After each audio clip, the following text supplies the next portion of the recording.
We're in User's Guide for the Soul, chapter 49. We have a little more of this conversation about reflected love that we've been doing for 4 chapters. So to catch anyone up who's new or who's watching for the first time, we started chapter 46 and 47 talking about a phenomenon that the Alter Rebbe says is universally a human phenomenon, that what someone feels about me, I will feel back to them.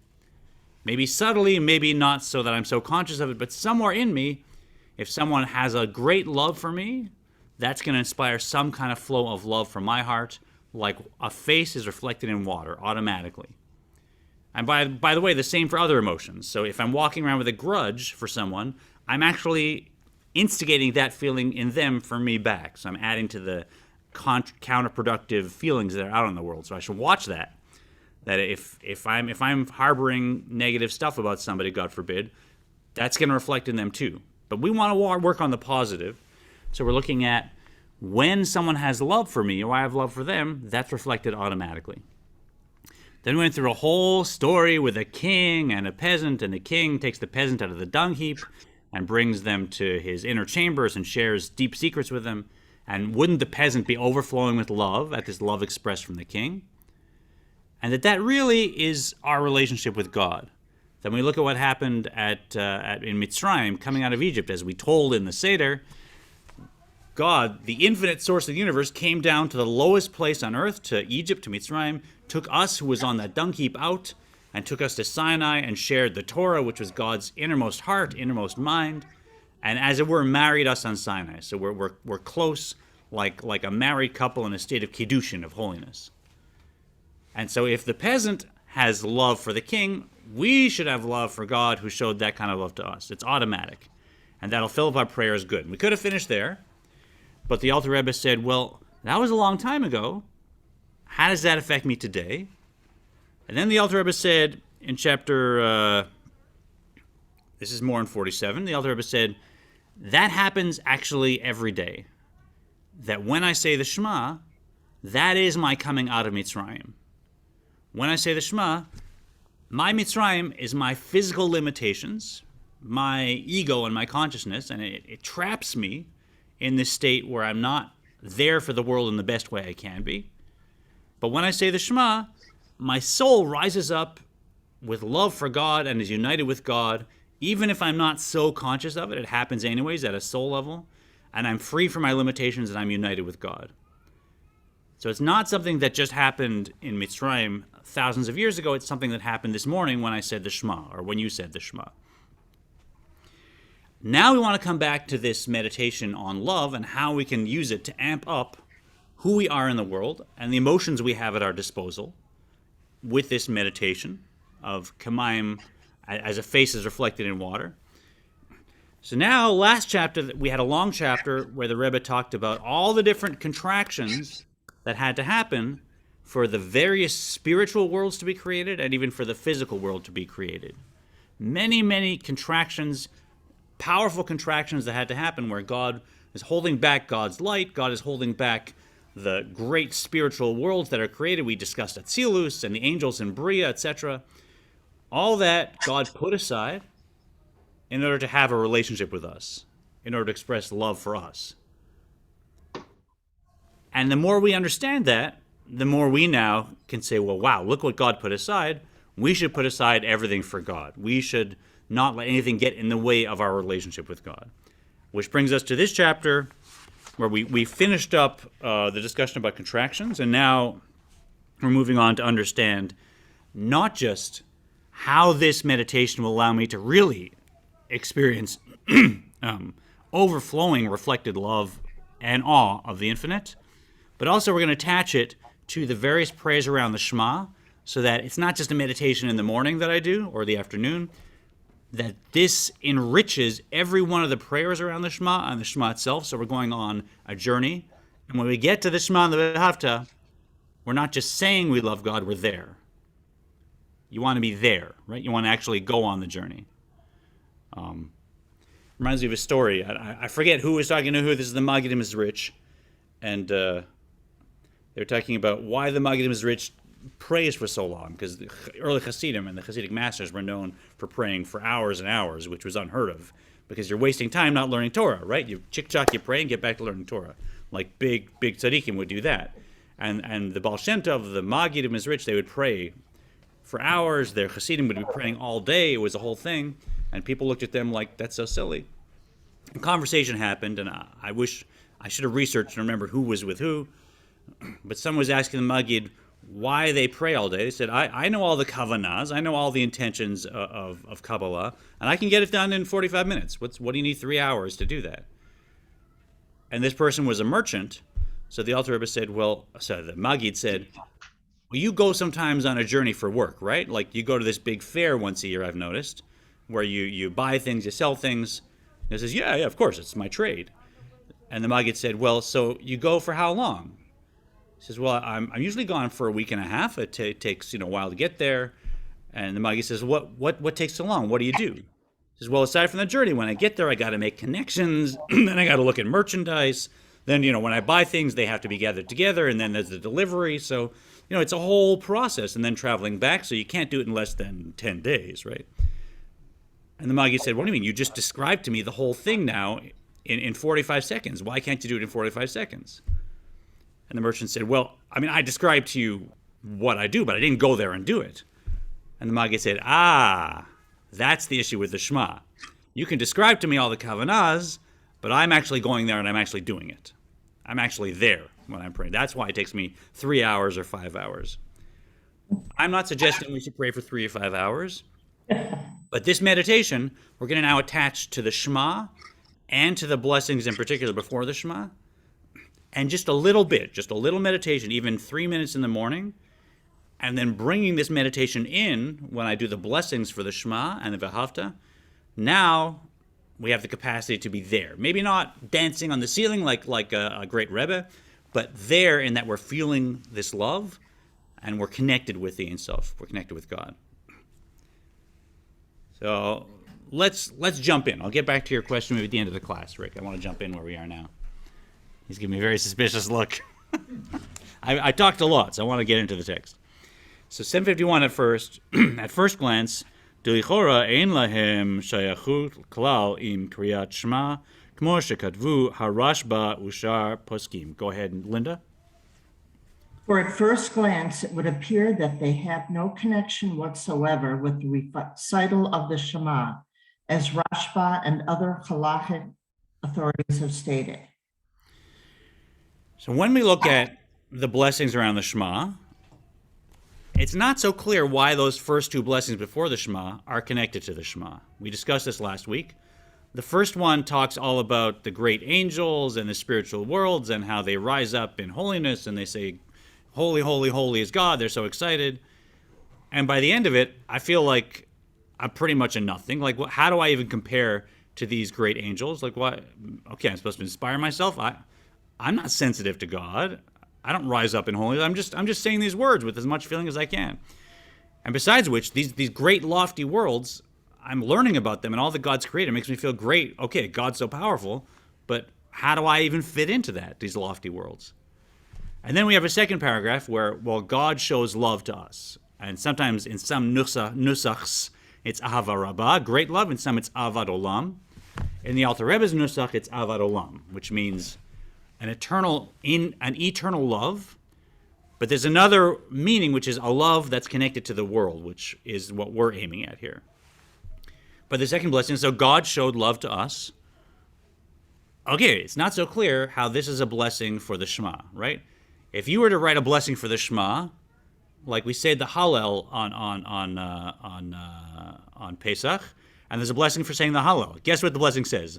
Baruch atah Hashem Elokeinu melech haolam asher kitshanu mitzvotav v'tzivanu likro et ha-Hallel. Right? That's a blessing for saying the Hallel. Right? Blessed are you, our God, who commanded us to say the Hallel. Now I say it. That sounds like a blessing to me. I get that, right? And by the way, if you say the Hallel and you forget to say that blessing, you can't now say the blessing after because that's a blessing in vain. It's attached to the Hallel. That's what a blessing. So knowing that, if we were to say a blessing for reciting the Shema, what should that blessing sound like? Baruch, we say it together, right? Baruch atah Hashem Elokeinu blah blah blah asher kitshanu mitzvotav v'tzivanu likro et hashma, right? That's sort of like the blessing for the Omer. Exactly, the blessing for the Omer as well, right? It's just Baruch Atah, the formula, who commanded us to count the Omer, right? So we're going on about angels. We're going on. God loves me. Where's it say commanded us to say the Shema? It doesn't even say it there. So there's a different phenomenon. This blessing is not like other blessings, but it also is in that it's preparing us to receive that holiness of the Shema that unites us with God, right? But at first glance, it seems like there really is no connection. So that's why this meditation will tie them together. Velama karu otan birchot kriyat Shema, velama tiknu otan lefaneha davka. I think we're at. Sorry, was that a gallery? Hey, Eleanor, go ahead. Why then were they termed blessings of the Shema? And why was it ordained that they be recited specifically before it when they are in no apparent way connected to it? So if we read through, I don't read the whole text, but in our prayer book or any, like I said, the first blessing is describing these worlds and these angels, and they're praising God. The second one is God loving us. So it doesn't seem like a blessing on reciting the Shema. But Ela mishum sheikar kriyat Shema lakiem bechol vavcha chulu bishnei yitzarecha chulu. But the reason is that the essence of the recital of the Shema is to fulfill the injunction with all your heart. That is, with both inclinations. That a Jew should love God with the whole of his heart, even with his animal soul and evil inclination. Right, so this we probably heard, levavcha.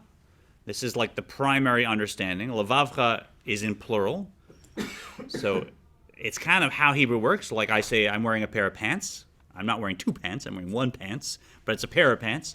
So I'm loving God with my pair of hearts, if you like. It's part of the Hebrew. You could say it's just linguistic, that's how Hebrew works, but really it's for a deeper reason, and that is that I do have two hearts. I have two inclinations. I have my divine soul's inclination and my animal soul's inclination. That's key to the Tanya. If you want to go to like one of the first chapters, you'll hear more. I have a divine soul and an animal soul. My divine soul, of course, loves God, but it's a still small voice that I can just say, I'll do that tomorrow and ignore. My animal soul has an inclination that loves brownies and movies and naps and on. It's very loud and passionate. And I want to train that soul to follow the still small voice and also love God. Maybe superficially at first, but it'll get used to the pleasure and it'll start loving God. So that's the basic idea, is with both inclinations. But then we'll get back to a point we discussed last week, which it can be a little touchy for some people, not for everybody, which is Dehayinu lamod neged monea mehavat Hashem. Noreen? If you'll unmute. That is to say, to withstand anything that hinders him from the love of God. Right, so we want to, I like to think of it as taking something that can be fragmented and consolidating it. Right? We all know about fragmentation, right? We often live lives that are fragmented, and I may be a beautiful, wonderful person with my family and go out into the business world and be a monster, right? Or I may be very nice with my superficial friends in my crowd, but then at home with my partner, I may be toxic. And I may feel like I really love and am committed to my family, but in the end I have an addiction that I also love, and that gets in the way of my love to my family.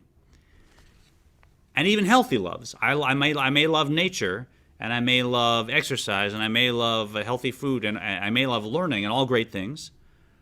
But the question is, do I have a limited amount of love, and I'm putting 10% here and 8% here, and is that how my mind is looking at it? And now I have how much love left for God?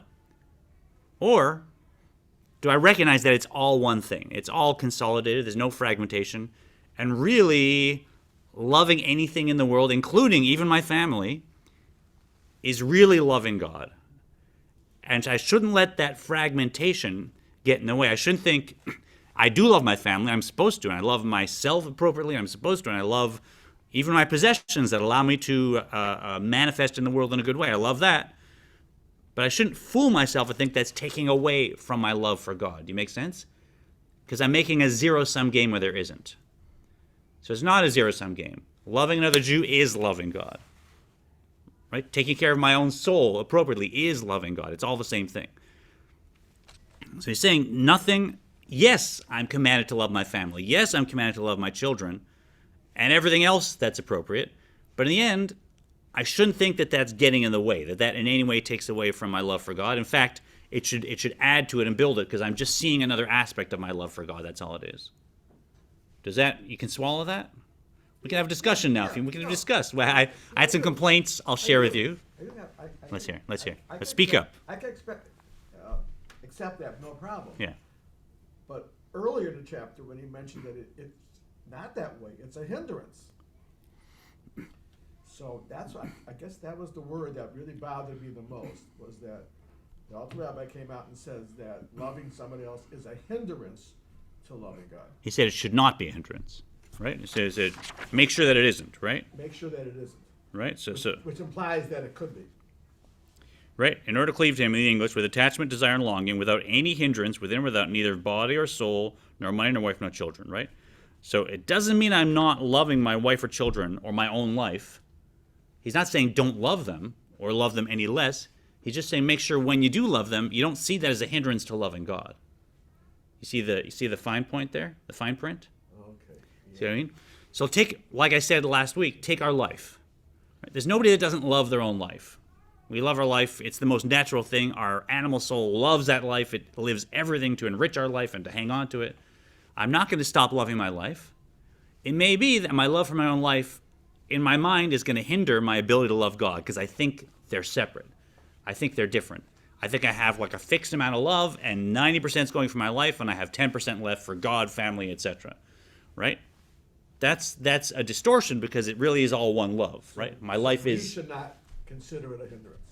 That's what he's It shouldn't become a hindrance for us, yeah, because of our lens, yeah. But it doesn't mean that I'm loving my family less. It doesn't mean I love my life less. Right. I still am loving my life, and it's a mitzvah to take proper care of my life. I still am loving my family, and it's a mitzvah to take proper care of my family. I'm just not getting confused and thinking that it's fragmented, so I can't love God as much because my love for family is taking away from it. In fact, my love for God will increase my love for my family, increase my love for my life, and keep it appropriate, and keep it from becoming something possibly negative. Yeah? It's like back in school when they had the maps with the plastic overlays. Do you remember that? I think that wasn't when I was in school, perhaps. The maps? Fine. Fine. I love you, though. I know you too. The what with the what overlay? Maps. There were maps Of the world, like of the world, France and and... then plastic overlays. Like Oh, no, I do remember. remember this. Okay, like in the... Yes. Yeah, and you had the... And here's this year, or the and human here's... body, the same thing. Okay, yeah. Right. You see what we're saying? We hear there's like cellophane with different overlays with different information. Right. Yeah. And so it's kind of the same thing, right? Because once you get everything on top of it, it's the same, and it's like God is like the top overlay, and you can peel back the layers, but it's still. If you like, but I don't want to push the metaphor, but in that, there's still like each overlay blocks a little bit of something underneath it, even a little bit, and it still is a separate page. You know what I mean? So like, if you want to find Tatka metaphor, Fine. it's really,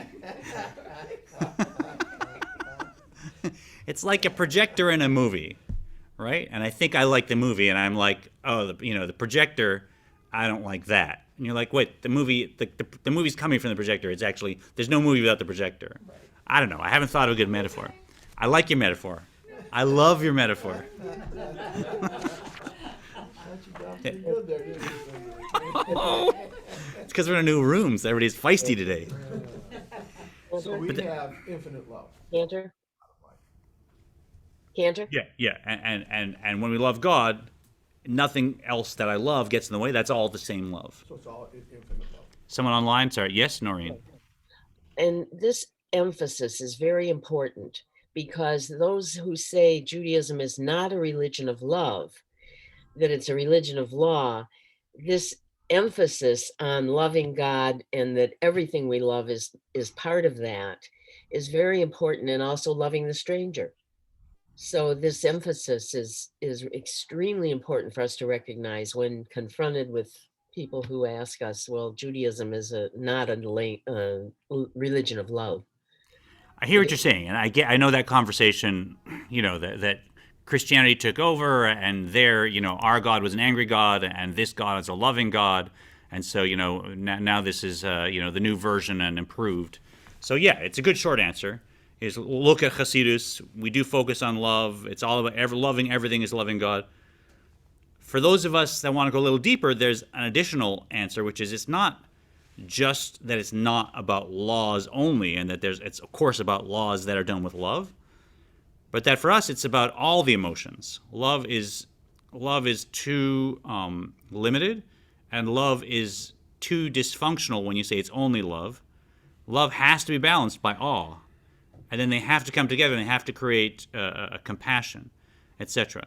So we really, when people come and say, oh, this religion is about love and Judaism isn't, I say, well, Judaism is about love and all the other emotions, because love on its own looks like sacrifice my child. Yeah, of course, right? It's crazy. So that's a whole other conversation. But even the charge that Judaism isn't about love has the assumption that love is all you need and that God is love, and that's just not true. God is not love. Love is emanated from God. God and the emanation of Chesed are not separate, right? They're united. But you can't say God is love, because what about Gevurah? What about Chokhmah, right? So that whole, I don't even like arguing with that whole thing, because I don't even agree that God is love is better than what we have. It's very, very limited. All right, we've gone astray. Let's go back to our text. I don't know what page we're on anymore. Thank you. For your heart. Ulavavcha, for your heart. Is that where we are? Yeah, for your heart. Ulavavcha, hein haisha v'yiladeha שלבבות של אדם קשורה בהן בטיבו, כמו שאמרו רבותינו זיכרונם לברכה, על פסוק, הוא אמר ויהי זו אישה, הוא ציווה ויעמוד אלו בנים. I think that's Doreen, if you want to unmute. It's a nice big chunk for you to read. For your heart alludes to one's life, one's wife and her children, to whom a man's heart is by his very nature bound. So have the sages of blessed memory commented on the verse, for he spoke and it came to pass, that this refers to one's wife. He commanded and it stood fast, and this refers to the children. Right, and this is how Kabbalah understands this love. That I automatically love my partner, I automatically love my children, I automatically love my life. And that is because, not just because that's something just intrinsically true, it's because God commanded it so. God spoke and it came to pass, and it's how God created us that I love my wife, and it's just a commandment, it's just the fabric of nature, there's no other way. And I love my children, and the same thing. And just a caveat for those who may be in, God forbid, a difficult relationship, the relationship is difficult because I love my partner and there's something getting in the way of that love. If I didn't love my partner, I wouldn't care the relationship was difficult, I'd just leave, right? So even the most toxic relationship, you can't say, oh, I don't love this person. The truth is there's a lot of pain that's getting in the way of love, and the absence of the love is causing the pain. But in normal relationships, that love is just automatic, and it's because God commanded it, and that, therefore, we should recognize it's not taking away from my love for God. My love for God includes all of that. And then we go through, of course, now we'll get to the text of the Shema. So this is well known. You love God with these three things. Nafshecha is understood as being your life, which literally could mean... With all your heart. Sorry, thank you. With all your hearts, with all your plural hearts, thank you for the correction. And that refers to wife and kids. That's what I love most in the world, or husband and kids, or partner and kids. V'chol nafshecha means your soul, which is your life, and that could be giving up your life to sanctify God's name. God forbid you should be in that situation, but we know it happens where someone says, no, I'm not going to cross this line. If you kill me, you kill me, but you're not going to force me to give up my connection to God. Instead, I give up my life. So I'm loving God with my whole life, such that if I have to give it up, I do. And v'chol me'odecha means all your physical possessions. So yeah, I have maybe a comfortable home I live in. Maybe I have a lovely car that I enjoy. But that stuff, I understand that it all is a gift from God and is there to serve God. And it's not that I love it for its own sake. I only love it because God has put it in my life for me to do good things in the world. And it's all three of those are part of my love for God. And my love for God consolidates everything and nothing gets in the way. So he's going to use the word renounce. Renounce means like you put it aside. The same way God put aside all the higher worlds to have a relationship with us, we say, yeah, I do love these things, but when I'm connected to God, that's just all, God is all those things. I'm not going to focus my mind on loving the house and get distracted from loving God. Right? Doesn't mean I don't love the house, I do. Let's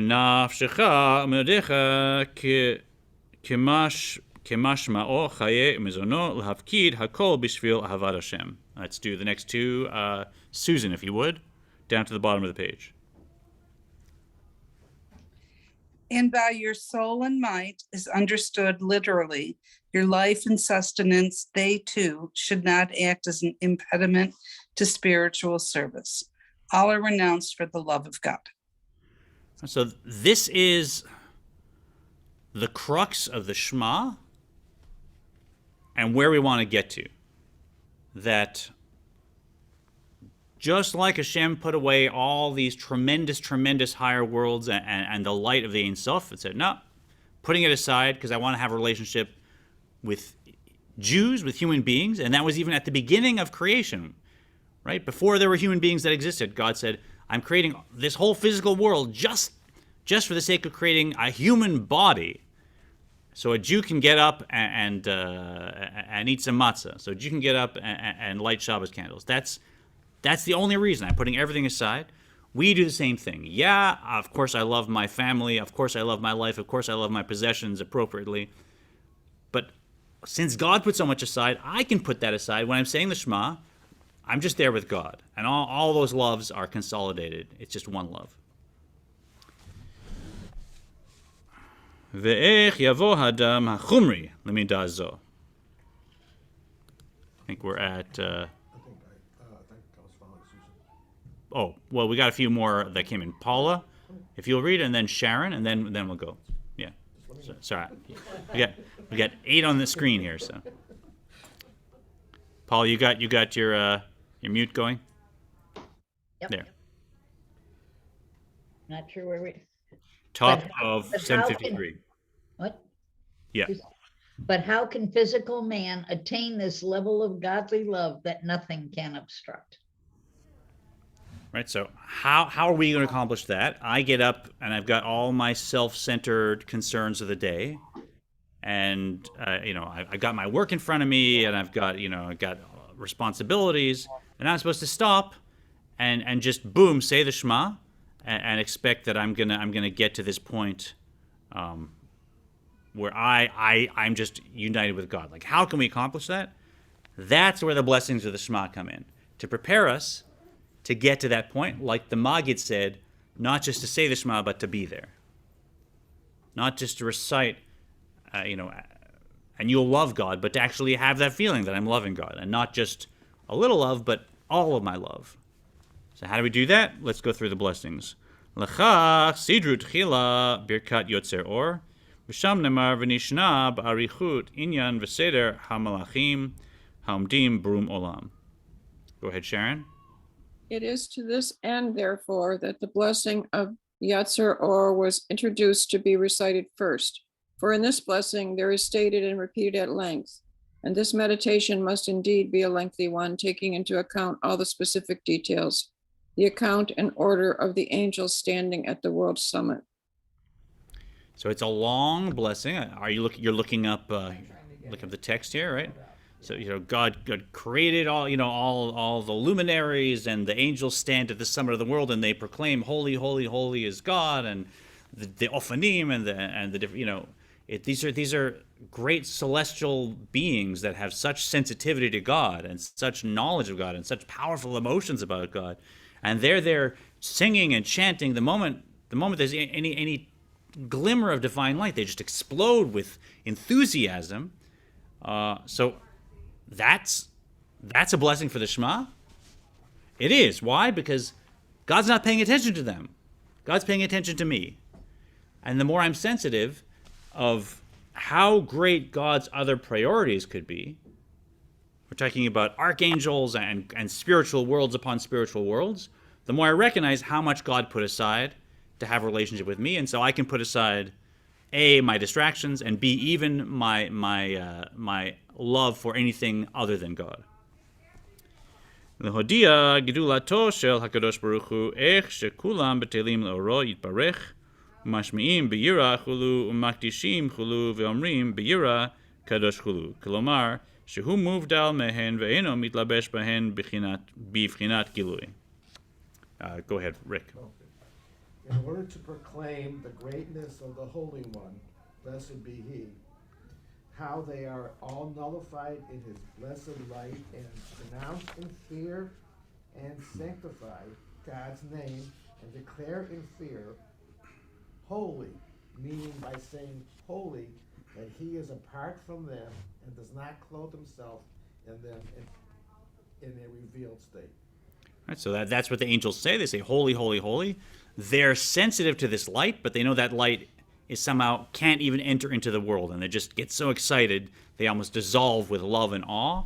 And they say, as soon as God makes one move, they say, oh, holy, holy, holy is God. And boom, they're just lost in a blaze of love and awe.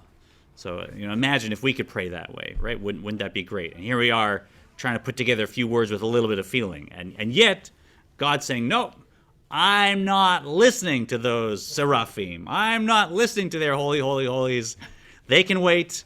Smolash, just give me one ve'ahavta, just one little, come on, a little feeling. Try it. And I just, I feel like sometimes like parents of a new baby, and they just watch the baby like pick something up, and they're just so amazed that this baby can pick something up. There's such love for this baby. And why should they be excited that a baby is picking up an object? They see people picking up objects all the time. Because it's not about the baby, it's about them. It's about something essential. They love that baby to their core, and it's not about the qualities of the baby. It's about that they are there, they love that baby. So when we sense that from God, that God's just paying attention to us out of that kind of love, we respond. We don't need the whole, maybe next class I'll bring it in, we'll go through the language in detail. 754. Ela melo chol haaretz kvodo, and we have a lot of it here. Hi knesset Yisrael lemala v'Yisrael lemata kaniskar la'el. Where is God revealed? The whole earth is full of His glory, namely the community of Israel above, that is Malchut of Atzilus, the source of Jewish souls, which is called earth, and Israel on this earth below, wherein Jews perform Torah and mitzvot. For which reason specifically is this world filled with His glory? It is here that God clothes and reveals Himself, as been explained earlier. All right, so what's the text in that blessing? Kadosh, kadosh, kadosh, Adoshem tzevaot, melo chol haaretz kevodo. Holy, holy, holy is God of hosts, however you want to translate that. The whole world is filled with God's glory. And we think it's just poetry. It's like, it's just they repeat themselves, and the whole, I just trying to, as big a place as I can imagine, the whole world is full of God's glory. No, says the Alter Rebbe, look at what we just learned. All these angels are saying, holy, holy, and with voices we can't imagine, and feelings we can't imagine in the highest worlds. And what are they saying? What? God's glory is not even here. Where's God's glory? It's in that stupid physical world God made. It's ignoring us. It's why? Because we're here, right? So where's God's glory? God's like, nah, shh, quiet, angels. Listen to Feldman, right? When he says the Shema, that's where my glory is. The whole earth is full. There's Jews all over the world saying these little prayers. So angels shush, Ein Sof shush, Atzilus goodbye. I'm putting it aside. I just want to hear Feldman say the Shema in West Bloomfield, right? And the angel's like, what? The whole earth is full of God's glory? And if you know the Kabbalah, he's also talking about Malchus of Atzilus, which is the source of our souls. So the world of Atzilus is full of all these emanations, and they're all pouring their light into this, the bottom of the world, and that's where our souls are rooted. And so even in Atzilus, God's glory is there in Malchus, where we're starting. That's where God's paying attention. right? But really the thing is here, our physical bodies that are praying, that are learning, that are doing mitzvahs, that's what the angels are talking about when they say the whole earth is full of God's I glory. don't think the angels have anything to do with me, to be honest. You think the angels really are crying that I'm saying this Shema in the morning? Question is, from a Jew in my class is asking, are the angels really crying? After 49 chapters of Tanya, is honestly asking, as if it matters, as if there's any question, is it possible that the angels are paying attention to my prayers and crying that God's paying attention to me instead of them? And that, so when I say prayers, I create angels. So you have legions of angels you created with your Shmas, right? When you say the Shema, you create legions of angels and they're up there doing their thing, right? And then, of course, look at you and look at me and look at how we pray now. You think from everything you learned in the Tanya that the whole point of the creation of the world is to make a home for God here in the lowest realms? The angels aren't aghast, looking down and going, why is God paying attention? And if I'm thinking, well, who am I? Look at my qualities. I don't have anything to show. I don't have enough knowledge. Why would the angels pay attention to me? It's the exact opposite. They say, okay, I get Chaim Yankel, who grew up in yeshiva, and Chana Sarah, who does every mitzvah possible in the Torah with her whole heart. But Smolash, look how much he misses. Look how little he does. You're paying attention to him. The angels are even more aghast that God's paying attention to me, right? So I don't know what to say that you would doubt that. But it's not even a big deal. Who cares about the angels? Our souls are more important than the angels, right? Our souls are a piece of God. The angels are just creations. So it's for dramatic effect to get us to have feelings that the Alter Rebbe is bringing this out and that the prayers are written. But ultimately, a Jewish soul it's greater than an angel. Convincing enough? This is don't ask questions today, apparently. Okay, he was riling me up. I want to check if there's any comments on Facebook. We're going to have a little Facebook break. Where'd you go? Oh, I can't find the window. Never mind. Too many windows open. I'm sorry. If you're on Facebook, I've lost your window. I'm in a new... maybe here? Oh, there you go.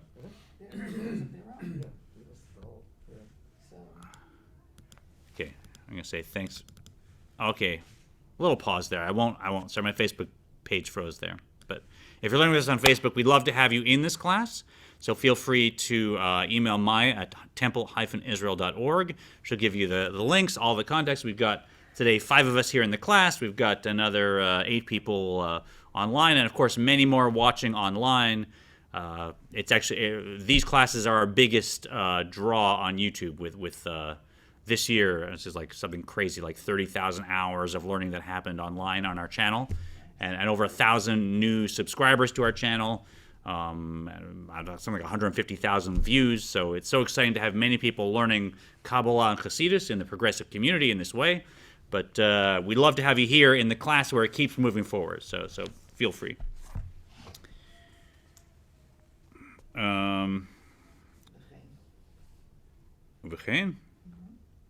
וכן הופנים וחיות הקודש בראש גדול וכולו ברוך כבוד השם ממקומו לפי שאין יודעים ומשיגים מקומו. So too, we find in the aforementioned blessing of Yotzer Or regarding other categories of angels whose place is in a lower world than the seraphim, and who are therefore unable to comprehend how godliness is separate and apart, that the Ophanim and the holy Chayot with a mighty sound declare, blessed be the glory of the Lord, and may it be drawn down from its place, for they neither know nor do they apprehend his place, the place from which godliness is revealed, for which reason they say, from its place, wherever that place may be. So, as an aside, there's many levels of angels, right? And so the seraphim, which in Hasidus are described as the higher angels that are saying, holy, holy, holy is God, the whole world is full of God's glory. They have intellect. They're in the world of Bria. And they're very excited in this intellectual way about God, in this very lofty way. And they have some sense that God is apart from them and that God's glory is down in the earth. And they're aware of it, and they're very excited, and they're singing this holy, holy business. But then in the world of Yetzirah, where the bulk of the angels are, they're just extremely emotional beings. They are abstract emotional beings, let's call them. And they call them chayot. Many of them are called chayot because they're like animals. They just operate instinctively. They encounter God and they love God. Or if on the other side, they encounter God and they have awe of God. And then they call back and forth, and it's like, yeah, you should love God, you should have awe of God, and they get each other going. They're like a rock concert crowd. They're just, right?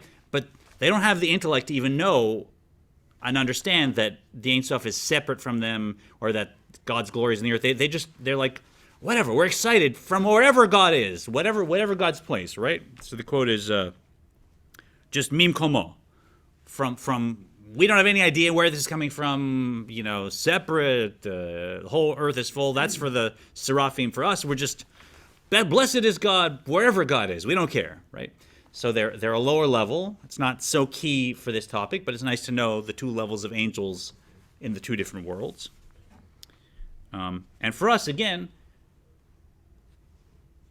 after learning about all these great creatures and thinking about their sensitivity to God and how excited they get, I might feel like, as we said, like, what do I matter? I don't have that kind of sensitivity. I'm like a beast. I'm like a goat looking at the moon trying to pray to God. And these angels, they're connoisseurs. They know, they get excited. They're like, whoa, oh, divine light. Whoa, let's praise God, right? But it's just the opposite. God's putting them aside to listen to my prayers, and so that's going to inspire me with a different kind of love. I love that goat looking at a moon. That's Did you just make that up? No, that's the. I think it's the third Rebbe back who described that when us reading the Tanya is like a goat looking at the moon. Somebody else, another teacher, talks about like a cat walking by the Mona Lisa, right? And so you might have a cat in the museum, and it's walking by the Mona Lisa, and it has no appreciation that this thing on the wall is any different from a light switch or anything else. It's just, I can't eat it, and that's that. And it'll walk by. But, an artist would look at it and just be astounded and stand there transfixed at this masterpiece. And so, in so many ways, that's our relationship to God, our relationship to Torah, our relationship to mitzvahs. We just pick up a book and learn it. We just pick up a matzah and eat it, and it's like it's no different than digging a hole in the ground and whatever. But so we don't have the sensitivity. Still, the Mona Lisa is the Mona Lisa, and the moon is the moon. And if you heard the other story about the cart, just because a horse is interested in hay doesn't mean that an angel's not an angel. I won't tell that whole story again, if you remember from last. So quickly, there's this conference. Apparently we're telling stories today. So there's this conference where all these great sages get together, and they discuss different levels of angels like we just did, but really, fine-tune the different names of angels and where they are and their qualities. And maybe there's people that can have soul elevations and they contact the angels. Who knows what goes on in these places, right? But this is in Europe, center of great, great mysticism, and all the greatest scholars getting together for this conference on angels. So there's some scholars that have hired a wagon to take them, and they get on the wagon, and they're driving along, and they're talking about some of the ideas they're going to discuss, lofty ideas about angels. And for them, the point of the journey is they're going to get there, they're going to explore this idea of angels. There's also the wagon driver, who he's a wagon driver. He's not so into mysticism, not even a Jewish person that just hired some Jews to take him. He's a good guy, but for him, the reason for this journey, they're babbling in the back, but he's thinking, I'll get a few rubles, and then I'll be able to, pay the rent, and I'll go to the bar, and I'll get some nice mashke and some food. And for him, the whole point of the journey is the rubles, and a nice toast he'll have at the bar with the rubles. And then you have the horses. They're also on the journey, and the horses are saying to themselves, we got these humans in the back just, chattering, etc. And then this guy that's like pulling the reins telling us where to go. But if we work hard enough, when we finally get to the place, there's going to be a nice bale of hay, and I'm going to sit down, someone will brush me, and I'll eat the hay, and I'll have a nice meal. So fine, I'll work, and I'll get my hay. And in the end, you say, so because the horses are interested in hay, an angel is still an angel. Just because for the horse, the purpose of the journey is to get the hay, it doesn't mean that the angels aren't real and that the scholars are not really talking about angels. So same thing for us. Just because I'm like a goat looking at the moon's still the moon. Just because I am maybe too superficial and physically oriented to recognize the great oneness and emotions that my soul is experiencing when I say the Shema, doesn't mean it's not happening. It is still happening, right? So in the end, it doesn't matter that I'm like a goat looking at the moon. The moon's still the moon. And if I said the Shema a little distracted, I tried to have some feeling, I should rest assured it happened. My soul had that oneness. And I can get more sensitive, but the fact that I wasn't sensitive doesn't stop it. Make sense? So, oh, hi there. Okay. Uchmosh omrim ki hu levado marom v'kadosh. Go ahead, Diane. Bottom of 754, as we say. For he alone is exalted and holy. Yes, we say a few lines later, for he alone is exalted and holy. Let's do one more. V'char kach bracha shniya. Then, The various degrees of nullification of these angels are thus spoken of in the first of the two blessings preceding the Shema. When a person meditates on this matter, he will begin to understand God's greatness, for all the lofty angels are nullified to him. then follows. Then follows the second blessing, which declares God's great love of the Jewish people. Notwithstanding the lofty service and the subjugation of all the heavenly angels, God saw fit to set them all aside, as it were, choosing instead to delight in the service of his people below. This blessing begins. Shall I keep going? Oh, that's good. That's good.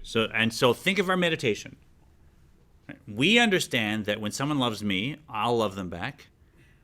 And then we said, look how much God puts aside. And when God puts things aside, God put aside the Ein Sof, God put aside the higher worlds, just to have a relationship with me. I should feel that great love. And that's exactly the order of the topics of the blessings of the Shema. The first one is looking at how great God's priorities really could be. Why should I pay attention to Smolash? The God of these angels, right? Does he have that kind of love? No. So makes a lot of sense. You know, he can work till he gets a little more loving, and then I'll pay attention. But I like these angels. That's fine. Those could be God's priorities, but no, God puts them aside, right? So that's step one. That's the first blessing. And now the second blessing, Lord God, you loved us with an everlasting love. Avat olam avtanu ad Hashem Elokeinu. That's that second blessing. It's exactly the next step in the meditation. First blessing is showing us how much God puts aside and holds back. Second blessing shows us how much love God is expressing to us. And the sages that wrote these blessings knew that that was going to create love in our hearts. But the Alter Rebbe is pointing out just how beautifully it flows with human nature and how this meditation can cause our blessings of the Shema to bring us on that journey where we say, wow, God is putting a lot aside for this moment with me. Oh, look at the Avat Olam, which means everlasting love, but also means a love so great that God created a whole world just to have a relationship with me. And now God's putting that whole world aside, the spiritual worlds and the physical worlds, but it's a love so great that God's holding back by creating a world where there's nothing getting through and there's just me and my free will, and still I'm gonna praise God. That's the love that God's loving us with. So it's a little twist on the words, where it's not just an everlasting love, of course, that inspires me, but it's a love where God created a world that's holding back all the Ein Sof, all the light, all the spiritual worlds, to now have a relationship with me. So again, the blessings follow exactly the meditation we're learning. And the more we take some time in the morning to meditate, the more when we say the blessings, now we'll get to the Shema and we'll really say, oh, I'm one with God, and I love God with this reflected love. I mean, this is good stuff, right? Because I love this because, I mean, we say the Shema, right? Everybody said we say the Shema at Temple Israel, at every service. We say the Shema in the morning, at bedtime. And so here's something that just weaves together with like one of the most essential practices that we have. And that's something we should know about meditation in Judaism, is that it's not off for a 7-day retreat and then I try and bring that back into life. It's not off on a mountain. It's something I do in the morning. Yeah, I'll carve out a little time, but then it should affect everything. And so when I say the Shema, the meditation and the prayer, they go hand in hand, and they keep bringing each other up. And this is maybe the meditation that exhibits that the most, because you really see exactly in the structure of the blessings for the Shema. And honestly, how many of us kind of like, oh yeah, the Cantor's going through, this, or we skip those pages, or we do an English reading. Like, how many of us really have settled in and let those blessings of the Shema raise us up to a place where we really are feeling total love and total oneness for God? That's something that I think if we work on, now we have a practice of meditation and prayer that's going to raise us up for a whole lifetime of service. All these blessings of the Shema are in the Yatzer Or? Yotzer Or is the first, and Ahava Rabbah, we use Ahava Rabbah, but Ahavat Olam is the Alter Rebbe's, that's the second one. Next class, I'd like to, bli neder, I'll bring a prayer book, I'll open it up, we'll look at exactly what the prayers are, so anyone that's unsure will know when they're going through which we're talking about. But let's put our money where our mouths are and do a little meditation. So if you're with us at any point watching virtually, we just want to have you join us. You can find a comfortable seated position, close your eyes, just follow my voice. Know that even though you may be watching this during the week or later on, that the point in our souls that we engage when we're meditating is above time. So you're still meditating with us. You're still meditating in our group, even if it's in the future. There's no separation there. And welcome. We're going to deepen our breathing. It's nice and slow and smooth.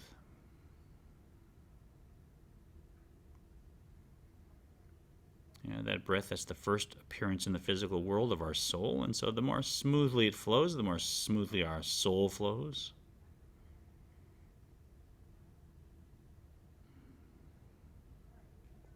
And now we'll go just as deep and smooth, but we'll even out the 4 sections of the breath. So we're going to count 4 counts to breathe in, 4 to hold the breath in, 4 to breathe out, and 4 to stay empty, and then start the cycle over again. So starting with me, breathing in on 1, 2, 3, 4. Keep the breath in.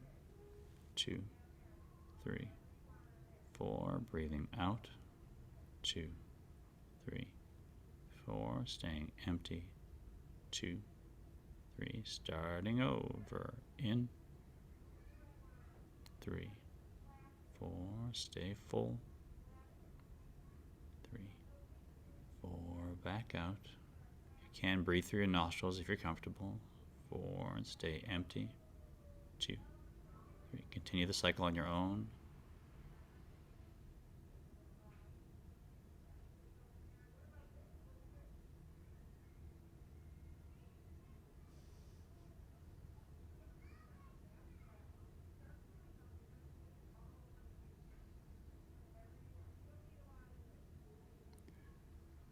As you continue, let's also open up our wisdom gateway, which is this space between the end of the in-breath and the beginning of the out-breath.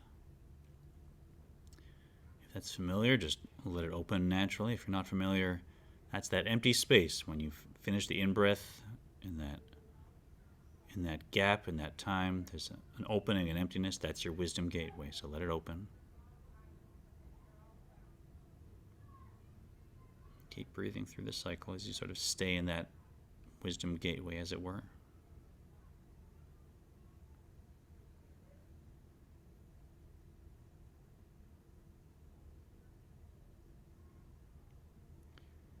Let's place in our wisdom gateway this divine concept.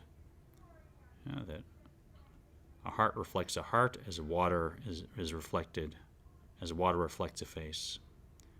And just like a face is reflected in water, so does my heart reflect God's love.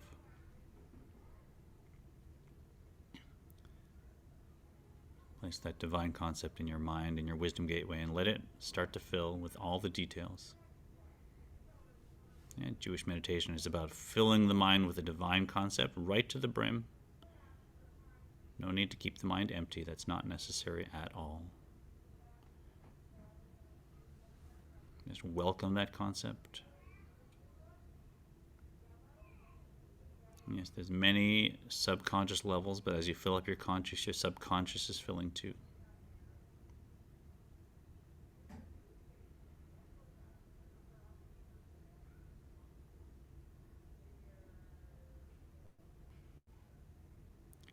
As your mind fills with this divine concept, whatever images occur, expand them, enlarge them, bring yourself into them, and see what feelings flow out of those images and connections.